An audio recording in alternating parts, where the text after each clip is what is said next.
Guys, today I'm making a mermaid themed cake, so let's dive in.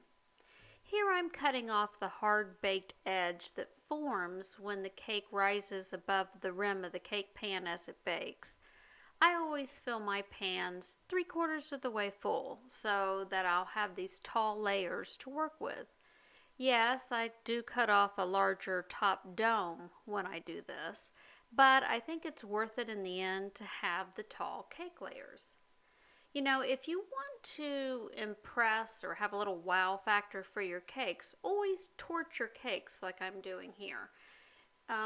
Torting is where you slice each layer horizontally. This will give you 4 layers of cake and 3 layers of filling, and it looks so pretty when the cake is sliced. I'm adding a fudgy flavor buttercream as the filling for this cake. Filling is another way to easily transform a regular old typical cake into a delicious masterpiece. There's just so many ways to do this. Think of all the different candy bars that can be crushed and added to your buttercream, or cookies that can be crushed or added, or all the different fruits to slice, or jams or jellies that could be mixed in with your buttercream. The possibilities are just endless.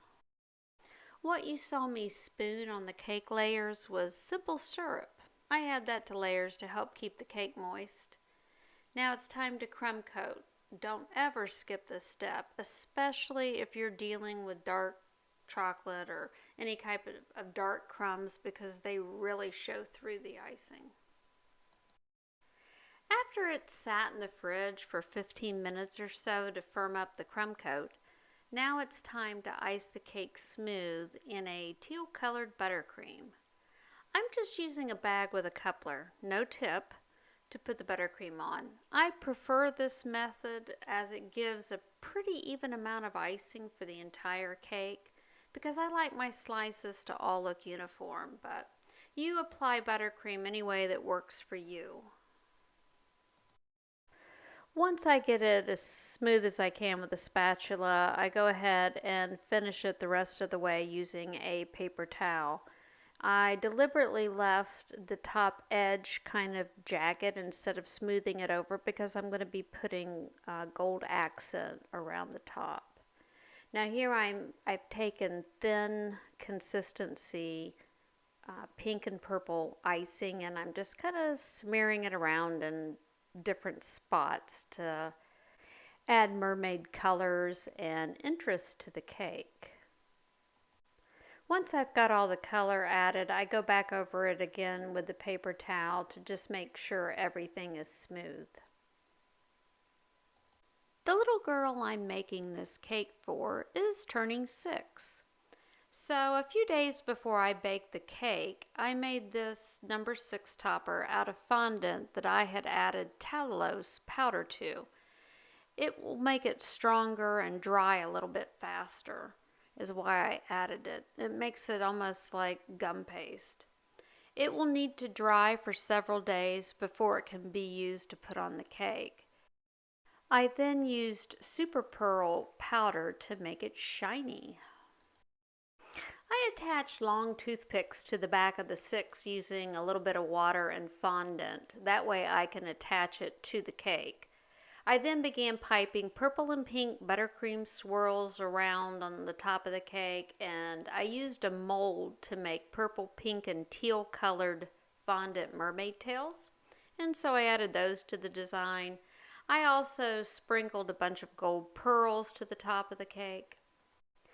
Now I'm using edible paint in the color metallic gold to paint on the top edge of the buttercream. I also add little swipes of the gold paint on the mermaid tails. As I started piping the bottom edge decorations, it became clear that I had made the happy birthday message way too large for the board that I'm using. So I ended up having to take it off and make a smaller birthday message. Something to keep in mind, there's a fine line between something being cute and something being gaudy. And I believe I crossed that line as I got carried away with the piping along the bottom border. I used to warn my students about that, and here I went and did it. You know, you should always step back ever so often, especially if you are free-handing a design. And look at the whole design to see if something is missing or if you've added too much. I did catch my mistake and I started removing some of the piping.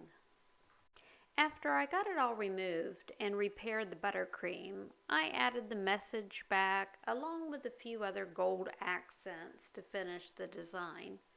And here's the finished cake. Please subscribe for more videos. Thank you all for watching, and I'll catch you all in the next one. Bye-bye.